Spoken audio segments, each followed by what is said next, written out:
Evening, folks. Jerry Kaifetz here. Another Thursday evening, and that brings around our forensic Bible study. And we do these every Thursday night. Have been doing them for going on, I don't know, year and a half, 2 years. Not great with numbers, dates, timelines, things like that. Who cares? God's not great with them either. As a matter of fact, they don't exist to him. So, I'm in good company there, I think. Tonight, we are going to, I guess I want to say, let the Bible teach itself. And you know, the truth of the matter is, that's what we do. These are what I call forensic Bible study. Have I ever heard of a forensic Bible study? No. Have you ever heard of a forensic Bible study? Probably not. But what is a forensic Bible study? What does the word forensic mean? It means analytical. It means empirical. It means scientific. It means that we look at the venue. We look at the context of a particular event, passage, story, character.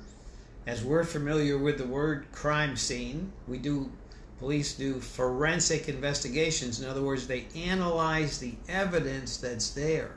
That's what we do here. That's how we study the scriptures. And that consists of primarily looking at the language of the New Testament and the Old Testament, because it is rich. It is very, very, very rich. To try to confine that wealth of meaning and inspiration and truth and virtue into the English language, that just doesn't go well. Now, it goes well enough and there's so much there that if that's all you get, you're good. You're good. It's all you get. Nobody will ever stand before God and say, I didn't know Greek. I didn't know Hebrew. That's why I didn't obey all this stuff. Not going to fly. I think it was, no, not Mark Twain. I have a mental block against his name, but maybe it was Mark Twain. He said, it's not the passages of the Bible that I don't understand that bother me, you know? So what we do, we dig, we drill down, we get out the ecclesiastical electron microscope, and we put these words under a microscope, and boy, we turn that knob as big as it'll go, and we turn that light up, and what we see is usually far more than we see in the English, though the English is adequate. But there's just more there. There's just more there. And you've heard me use this illustration.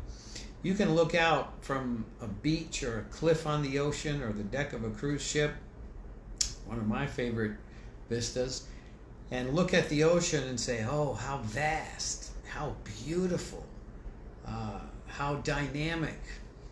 But if I get on a charter dive boat and put on my gear and take my big step or roll off the rail and go down under that surface that you were marveling at, I'm going to see more than you. And I'm going to see some stuff you can't see from the surface. Unless they jump out of the water, you know. And even then, to see the inhabitants of a coral reef in their natural environment, oh man. I always have said about scuba diving, been diving since 1964. I've always said it's the closest thing there is to going to another planet. So that's the approach we're taking to the Bible. We call it forensic Bible study. And tonight we're going to look at the second epistle of Peter. And we're going to look at chapter 1 verses 5, 6, 7. We may get that far. We may get further. Yeah, right. But it's there if we want to make this a two-parter, or if we want to just get on a roll and keep going. I don't know. But we try to confine these to about the amount of time that you sit in church and listen to a sermon. Now in church, you can't hit pause, okay? You can't say, hey, preacher, hold it. I got to go get a sandwich. So just hold it right there. You hold that thought. I'll be back in 20 minutes, okay? Now, the preacher, he won't go for that. So, but I will. You just hit pause. Anytime you want to pause me, I'll do that. Yes, I will. 2 Peter chapter 1. Let me tell you what comes before these verses that we're going to look at, 5 to 7. Peter has announced that grace and peace come through Jesus Christ. He has announced that God, through Christ, gives us all that pertains to life and godliness. And he says that by these promises, we can be partakers of the divine nature. You find me a religion that offers you that. I've studied them all. You know, starting in 1971 in San Francisco, California, when I joined the Holy Order of Mans, M-A-N-S, a group that studied Eastern religion and mysticism, and a little bit of Christianity thrown in, and a little bit of Sufism thrown in there, and all that stuff. I just thought, wow, this looks like it could be the way to truth. It wasn't, but there was a little bit of truth there. A little bit of truth. When I was there, I wrote my own paraphrased version of the New Testament, Matthew to Revelation. Every word, every verse. Put it in my own words. Not that I wanted another Bible out there, but I wanted to look at those words. Writing it down makes you think about every single word, and I did that. It took me 6 months. When I got done, threw it away. It had served its purpose. And I didn't need anybody reading the Bible to be limited by my level of understanding. So, anyway, that's what goes before our passage. Grace and peace through the knowledge of Christ. And God's promise is to make us partakers of the divine nature. We don't sit around and look at the chocolate cake on the table and talk about baking and confectionery and all that. No. We cut a big slice, plop it down on the plate, and we scarf it down. That's what Christianity is. You become partakers of Christ. You partake. You ingest. That you assimilate. That's what comes after digestion. Eating, digestion, assimilation. And after that, there's nothing to eliminate. Not to be crude. But the spiritual body in heaven is not going to have that function, by the way. All right, so let's read these verses now that we've read the preface. And beside this, beside partaking of Christ, having Christ come in you and be a part of you, and you assume his nature. That's the only way you can win against sin and temptation and the frailties of life and the traumas of life and the events that buckle your knees and the events that send you face first into the dirt. The only way you can navigate those waters is by having Christ in you. That's more than a relationship. Yeah, it is. So, beside all this, Giving all diligence, add to your faith virtue, and to virtue knowledge, and to knowledge temperance, and to temperance patience, and to patience godliness, and to godliness brotherly kindness, and to brotherly kindness charity. And we know from 1 Corinthians 13, the chapter on charity, that charity means love. Yeah, and we're going to talk about all that in great detail. So stay with us. Let's pray. Lord, bless us and help us tonight as we delve into your word. In Jesus' name, amen. All right.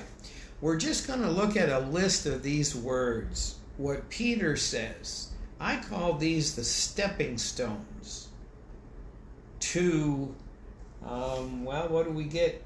What do we get at the end? We abound. That's not even in the lesson. But to have the abundant life. How do you get across this river? Looks pretty wicked. I don't see a bridge. There's some stepping stones. Excuse me. Okay. Excuse me.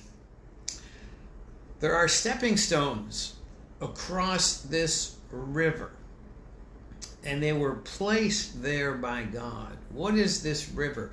It's the river that threatens to take you downstream with the current of this world, and to take you away from that ford, not the car, the crossing of the river. There are stepping stones there. And they have been strategically placed. And we're going to look at, I think, 5 or 7 of them or something like that. And we're going to look at them in much detail. And we're going to see, what is it that God wants me to develop within myself? What is it that God wants me to have to make me a better person, a better friend, a better spouse, a better worker, employee, a better boss, a better teacher, a better Christian? What is it? It's spelled out. It is spelled out. We don't have to wonder. We do not. Let's take a look at it. First thing that Peter says is we have to have virtue. Beside this, giving all diligence, add to your faith. Once you've got the faith. Now, faith isn't wishful thinking. Faith is the word pistis, P-I-S-T-I-S in the New Testament. And it doesn't mean faith. I'm sorry. It means trust. It means trust. Is there a difference between faith and trust? Yeah, I think so. We're not going to dwell on that. But I like to think that I am worthy of people's trust. Am I worthy of people's faith? No. In the sense that if I tell you I'm going to do something, you can have faith in me that I will do that. I used to say that I had 2 kinds of employees in my company. I had people that I give them a task to do, and their attitude toward that task was, whatever it takes. Whatever it takes. I'm going to get it done. Whatever it takes. And the other employee felt that he had 2 choices. He could either do what I'd asked him to do, but if he came up with a good enough reason why he didn't do it, he was good. Those employees aren't worth much. They're not worth much. But you know what? Back then, the workforce got to be so bad. We had a contract with U.S. Steel, and we were in there working after a while 7 days a week, 2 shifts. And I was just grateful if somebody could pass a drug test and had a driver's license, I almost felt like saying, carbon-based life form, you're good, come on. That's about how bad it got. So virtue, the Greek word rete. We're adding this to trust. Trust in whom? God. Why? Because we find God trustworthy. We do. There's no excuse for not having faith. If you don't have faith, you're telling God, I don't know if you're worthy of my trust. Yeah. Good luck with that one. Arete. And here's what it means. We add this to our faith. Now, this is what I mean by a forensic Bible study. This is what I mean by drilling down and finding the gems that are way down deep. They just aren't laying around on the surface, Add to your faith, arete, virtue. And it means this. Now, this is a compilation of a number of phrases, short paragraphs, and here's what we get from that, from the expository dictionaries of Greek New Testament words. Virtue means, literally, this is the word. I'm not stretching it, I'm not picking a synonym, I'm telling you what the word is. It refers to a weightlifter. And it adds to that this is a manly man with great strength coupled with moral goodness. Virtue. I don't know. I don't think they hit this nail on the head. Our translating friends working for King James, who was son to Mary, Queen of Scots, and very, very, very intimidated by her weird relationship. My gosh, we're not even going to get into that. But King James, oh my gosh, we could just go on and on and on. King James of the King James Bible. KJV 1611. Yeah. There are people out there who worship translations, and I'm sorry. A translation is an approximation. If you speak more than one language, I don't have to tell you. Okay? English is my second language. French is my first language. There are things that are expressions in French that are not translatable. Can you give the gist of it? Yeah. What does it lose? A lot. It loses most of its oomph. Okay? Certainly loses all of its humor when it comes to translating jokes. A weightlifter. A manly man with moral goodness. Sounds like a good guy to have for a dad. Sounds like a good guy to have for a grandpa. Sounds like a good guy to have for a pastor. Good luck with that one. Today we hear the phrase toxic masculinity, don't we? Toxic masculinity. What's that all about? That is berating this, arete, Christian virtue in a man. Strength with compassion, with gentleness, with understanding. Peter says, you fellas need that. Yeah, you need that. And the people who call you dad and grandpa and uncle, they need you to have that. Yes, they do.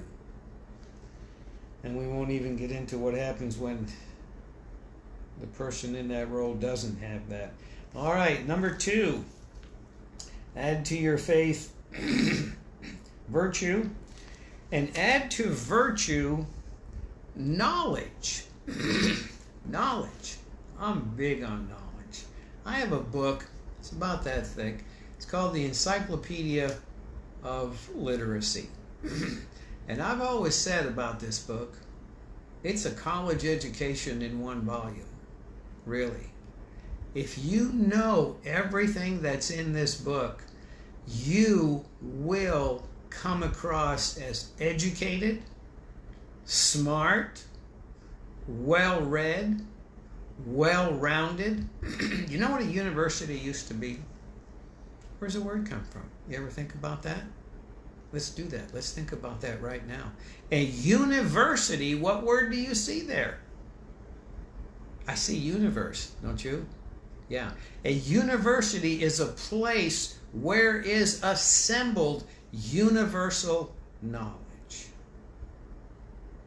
Teachers from all over the world have come there. And when you come there, that is the equivalent of going all over the world for years, perhaps a lifetime, and gleaning knowledge from all of the countries, all of the continents. Yeah. How do people think in Kathmandu? How do people think in Central Africa? How do people think in the French West Indies? How do people think in the Southern Pacific, Polynesia? How do the Aleutians think above the Arctic Circle? There's knowledge to be had there. And a university was at one time a place where you came to get universal knowledge. Now it's a place where you pay and you get credentials. That's what it is. Not a lot of knowledge being disseminated. Not a lot of universal learning going on. There just isn't. The Encyclopedia of Cultural Literacy.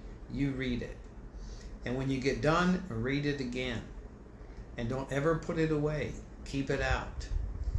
And when you got 20 minutes to kill, pick it up. Read a chapter on Greek mythology.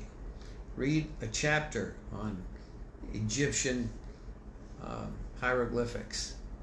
Read a chapter on archaeology in Iraq, Iran. Yeah. And you will be an educated individual. I promise you. You will. And you'll sound like it. Yeah, you will. So this is knowledge. The word, of course, knowledge is gnosis, G-N-O-S-I-S, cognition, same word. But it means more than intelligence, and it means more than knowledge. It means a certainty of knowledge. It means know the truth. Know something because it's true. Better be careful where you go, because you can learn a lot of stuff and it ain't true. Certainty of knowledge. And that knowledge, my friends, is a deeper knowledge. The word esoteric comes to mind. It's a word that means secret. Not secret in the sense that it's guarded from people, although it is. This is the wisdom of Solomon, King Solomon. Listen to the advice he gave his sons in Proverbs chapter 7, where he imparts to them this moral understanding, of how to be intelligent, how to be wise. That's what we're talking about. In our house, when our kids were small, we wore out the book of Proverbs in my Bible. Proverbs has 31 chapters. We generally do one chapter a day, starting with the first day of the month. So we didn't have to wonder where we were. What's today? What's today, honey? The 23rd? All right. Proverbs chapter 23, children. And, man, what a difference that makes in kids.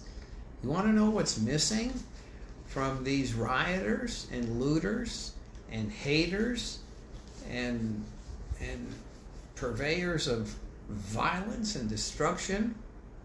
That's what's missing. Mom and Dad never sat down and said, we're going to learn about virtue. We're going to gain knowledge, universal knowledge. Well, Mom and Dad didn't sit down because usually there wasn't a dad. And that's 90% of the problem, you know. I was a chaplain at the jail, as many of you know, Parker County Jail, for a number of years. And that's what all those folks have in common. Did not come from a nuclear family. Came from a broken home. And we reproduce what we are. All right, let's keep adding. Let's keep adding. Add to your virtue and knowledge, and add to your knowledge temperance. Temperance. Egkratia. Egkratia. Temperance. Well, temperance, that means no drinking. That's what that means. The temperance movement. The temperance movement. What all the ladies got behind when all the men went off to World War I. You know. Let's take their booze away before they get back. And they're camping out in abandoned French chateaus and finding some pretty good stuff to drink in there, I would imagine. And then they come home and their favorite bars closed down. I wouldn't be happy. No, I wouldn't. Not that I'm a bar person. You know, that's what our home is for. Temperance. Egkratia. And it means this. It means masterfully self-controlled. Masterfully self-controlled. Yeah. You want to draw me into a fight? I don't think you're going to be able to do it. I really don't. I back away from more of that stuff on social media. And lately I've gone to using a phrase that just is, it's quite a put down, but it's intended to stop the person from continuing to engage. Now, people, when they get to a certain level of dumbness, they don't know they're dumb. And so they will continue. And it doesn't matter to them that they've got a GED or they hope to get one someday, and they're arguing with a Ph.D. It doesn't matter. It doesn't matter. They're going to keep going. So I say this. I say, listen, I would love to carry on this conversation with you, and maybe someday we can.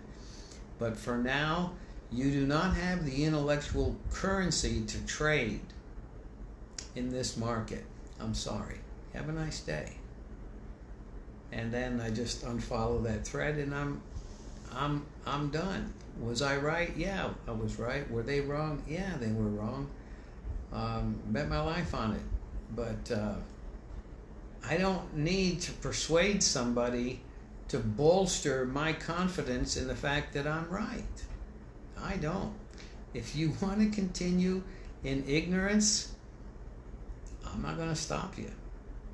I'm not going to stop you. And sometimes when people say, well, how can you back that up? Can you do this? Sometimes I just say, do your own homework. Okay, I paid my dues. Okay, I paid my dues. You pay yours. And maybe someday we can have this conversation on another playing field.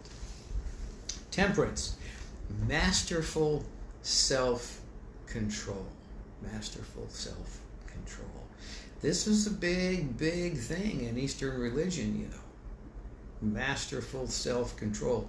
Mastery of self. Mastery of self. Man, that's kind of the main thing when it comes to Hinduism and Buddhism and Zoroastrianism and Zen Buddhism and all the Zen stories and all that. It is about self-control. And I just was immersed in that for 3 years, mostly in California. And I did bring, a few things out of it that have served me. I take my blood pressure sometimes when I remember, which is not very often. And sometimes it's high. It's really high. I know how to jump right into a relaxed state. Now, don't be frightened, but I'm going to use the word to describe it. A meditative state. And I can lower my blood pressure in 20, 30 seconds by 30 points, 35 points, 40 points every time. Every time. That's not what I'm talking about.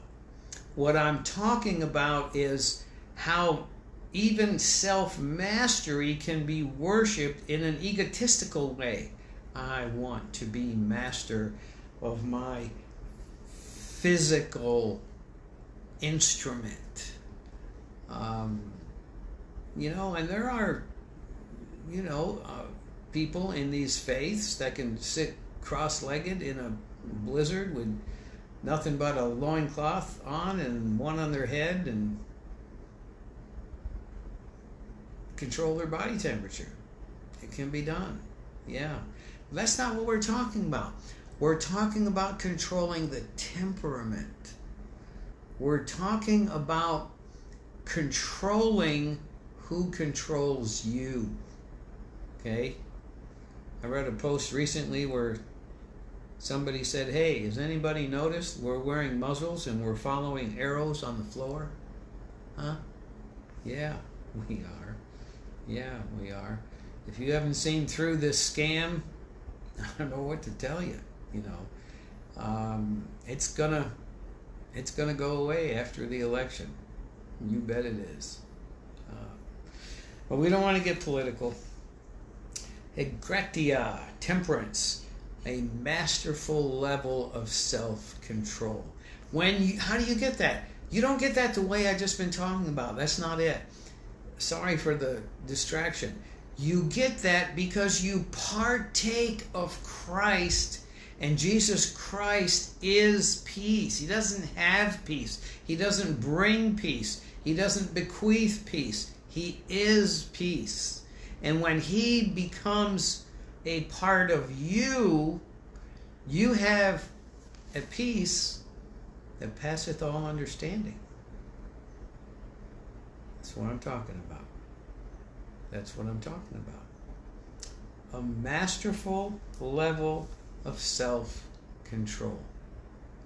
You know the old saying, when everybody around you is losing your head and you're not, you obviously don't know what's going on. Well, I beg to differ. I think you can know exactly what's going on and realize it doesn't matter a hill of beans, We're watching the protesters now, every night. And the people that they have been targeting and assaulting, like last night, July 22nd in Portland, the mayor. Well, the mayor's an old hippie, like me. Yeah, I came out of Haight-Ashbury, one of the original hippies. And he came in there to show solidarity with these protesters and blah, blah, blah. They ran him out of there on a rail. They gassed him with tear gas. They just shook him up and his group and his bodyguards very, very badly. But here's what nobody realizes. These protesters, 40 years from now, will be in power. They'll be in control. And they'll be the ones that the anarchists are marching against. Why? Because it's not a position, it's not a belief, it's not a policy, it is authority.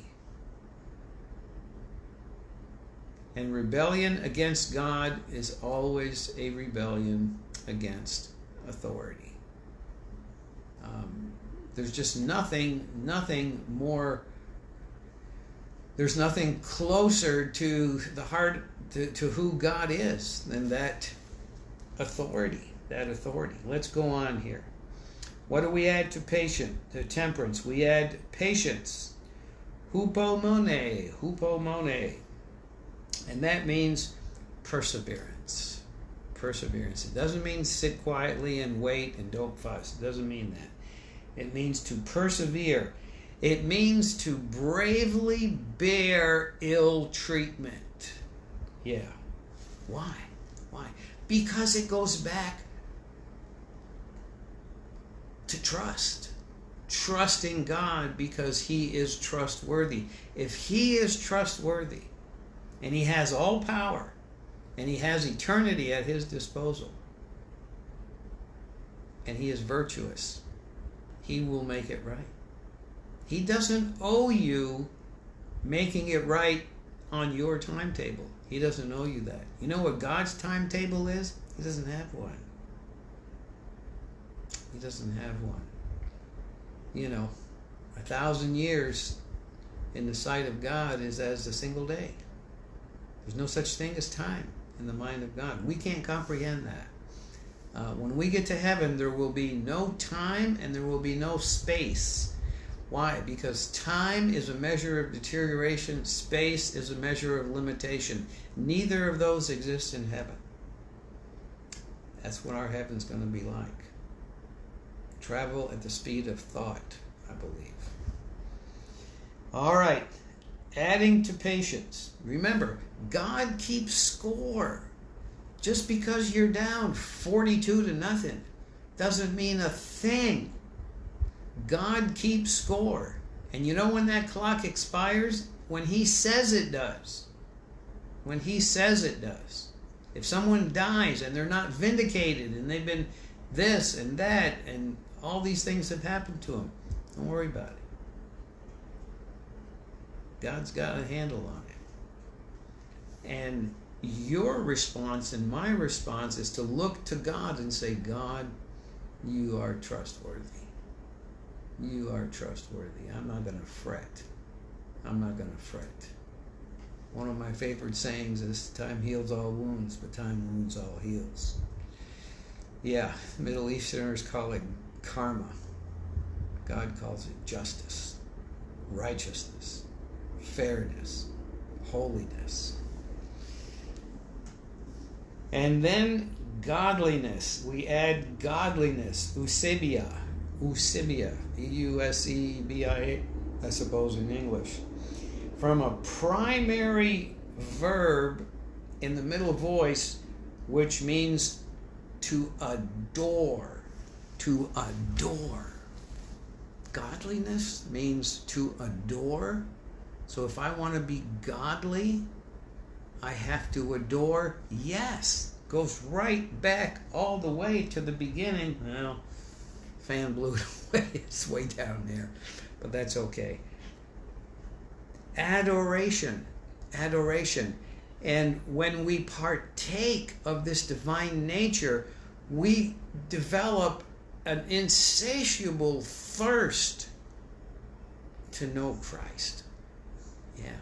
We develop a relationship that is not based on a fear of disobedience, like many Middle Eastern faiths, but is based on an adoration. Yeah. That's why prayer is a supplication. It's a pleading, because it's urgent and it's vital and it's life and death. What is life and death? God drawing you near. God drawing you near. Eusebia. It means to adore. Worship, if you will. And worship is expressing the worthship of God. Understanding what He's worth and then reacting accordingly, properly, justly. We had a whole lesson on that not too long ago. And then the last two things, time to get lovey-dovey. Add to these things brotherly love. Is that what it says? I'm reading my the Greek over here. And to godliness, brotherly kindness. Brotherly kindness. That's phileo. Phileo. You know what Philadelphia means? City of brotherly love. City of phileo, love. That's a human, very human kind of love. It's a brotherhood. It's a meaningful friendship.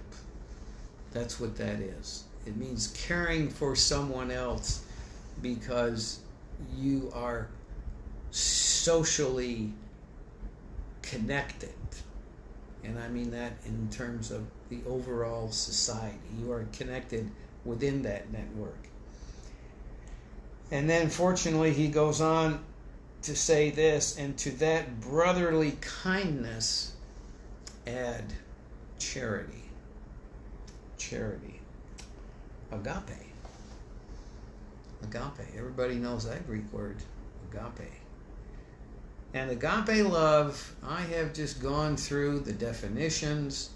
I've just read and read and read in the expository dictionaries, in the lexicons, in the Greek interlinears, and just tried to look at this word in its original sense from every single perspective that there is, like turning a jewel so that different facets act as a prism and catch the rays of sunlight coming through the window. And ultimately, what do I see there in that word agape? I see a selfless love. A love that is not turned inward in any way. A love that is turned outward, where we try to be like little Jesuses out there. And we try to direct that light. We try to turn that gem so that that light doesn't focus back on our eye so much as it bathes those around us. We're in darkness. And all of a sudden, that light reveals to them, whoa, I'm not too clean. I'm not too clean. I didn't notice it because it was so dark, but man. And some people go, turn that light down. Turn that light down. They don't like how they look. And some of them say what Isaiah said. Woe is me. I'm a man of unclean lips. That is an expression that gets through to God. It is. It is. When the disciples were with Jesus in his last days, and he said, one of you shall betray me. Today, in your average church, at least the churches I've been in for 35 years, somebody who heard that would respond and say, oh, I know who he's talking about. I know who he's talking about. I never did like that guy. Yeah. One of you shall betray me. Thank God that was not the reaction of the disciples. Why? Because then Jesus would have said, I've just wasted 3 years on you guys. He had expressed exasperation before. Same sentiment. But when Jesus said, one of you shall betray me, every single one of them, to a man, including Judas, said this, is it I? Is it I? So when we read about Isaiah in the temple, I'm a man of unclean lips. When we see the Apostle Paul fall on his face at the presence of Christ in his glorified body, we need to think, wow, I wouldn't fall on my face. I'd fall on my face and dig a hole and crawl in it and cover myself up. That's how woefully inadequate I am to stand before God. I'd forgotten about this, and somebody emailed me a while back and said, you know, there was something in your book, Profane Pulpit, that has stuck out to me, and I'll never forget it. And he told me what it was, and I said this in my book, Profane Pulpit.